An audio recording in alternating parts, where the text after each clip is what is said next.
Pertanyaan berikut. Kita lanjut ke pertanyaan berikut dari Bapak Abram Agus.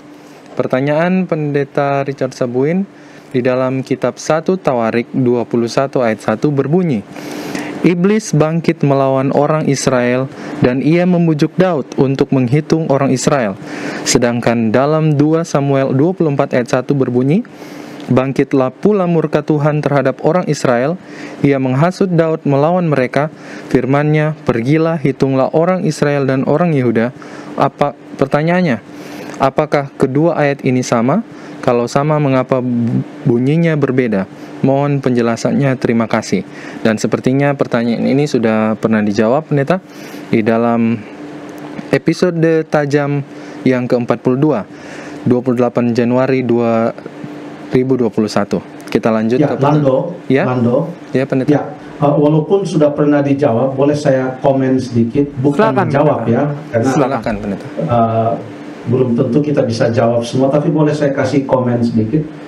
Iya. Silakan, Pendeta, silakan. Terima kasih. Jadi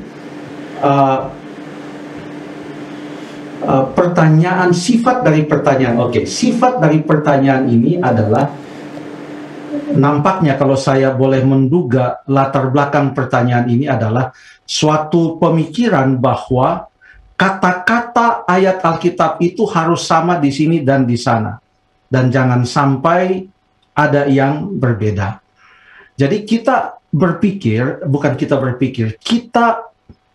memahami, kita percaya bahwa para penulis Alkitab ini bukan didikte.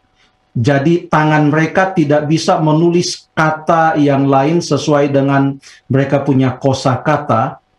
Jadi mereka harus betul, sehingga waktu mereka tulis salah, lalu Tuhan katakan salah itu. Tidak demikian. Ya, mereka itu bukan didikte, tetapi pikiran mereka yang diilhami, diterangi oleh Roh Kudus, sehingga waktu mereka menuliskan akan buku ataupun surat yang ada di dalam Alkitab ini, mereka tuliskan itu dengan kosakata yang mereka ketahui.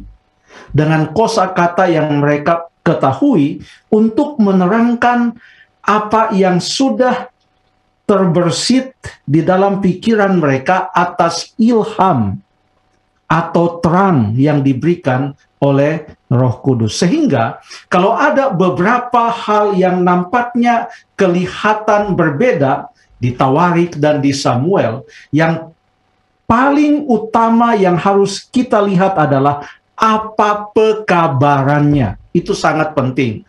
Apa pekabaran yang Tuhan mau kita pahami dari hal ini?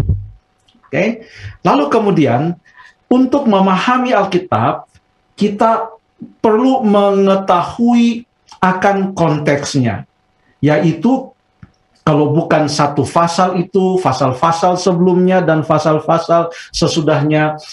Konteksnya bukan hanya konteks kata-kata atau tulisan itu, tetapi konteks latar belakang apa yang terjadi saat itu, siapa kira-kira pembaca yang membaca pertama-tama buku itu pada saat apa itu ditulis, masyarakat seperti apa konsep masyarakat pada saat itu, disebut juga sebagai konteks, ya. Konteks sejarah dan konteks tulisannya. Dengan semua itu kita bisa memahami sesuatu. Contohnya, di dalam pemikiran orang-orang Ibrani yang membaca buku 2 Samuel, buku 1 Tawarik, ya, apapun yang terjadi, itu konsep berpikir mereka, apapun yang terjadi, maka itu adalah karena Allah mengizinkan itu terjadi. Ya, kalau Allah tidak izinkan, maka itu tidak terjadi. Konsep seperti ini akhirnya bisa membuat seseorang menulis bahwa Allah lah yang membuatnya. Contohnya, roh jahat yang daripada Tuhan. Padahal bukan Tuhan sumber kejahatan, tapi karena Tuhan sudah menarik rohnya, itu menyebabkan roh jahat itu masuk kepada Saul. Itu contohnya, ya. Nah, itu yang namanya konteks sejarah, konteks latar belakang orang-orang yang ada pada saat itu. Lalu kita lihat juga konteks tulisannya, apakah memang demikian. Di dalam 2 Samuel 24 ayat yang pertama, ya, kalau kita baca di dalam Alkitab kita, seakan-akan itu yang menghasut Daud itu adalah Tuhan, ya, dan bukan iblis. Tapi kalau kita baca baik-baik 2 Samuel 24 ayat 1, maka ini dibaca sebagai karena seorang, ya. Tidak disebutkan siapa di sana. Hanya dikatakan karena seseorang menghasut Daud. Jadi kalau dibaca, bangkitlah pula murka Tuhan terhadap orang Israel, ya. Lalu kemudian karena seseorang menghasut Daud melawan mereka. Jadi siapa seseorang ini? Inilah yang diterangkan dalam 1 Tawarik 21 ayat 1. Ternyata iblislah yang telah membujuk Daud untuk melakukan hal tersebut. Jadi kurang lebih demikian. Terima kasih.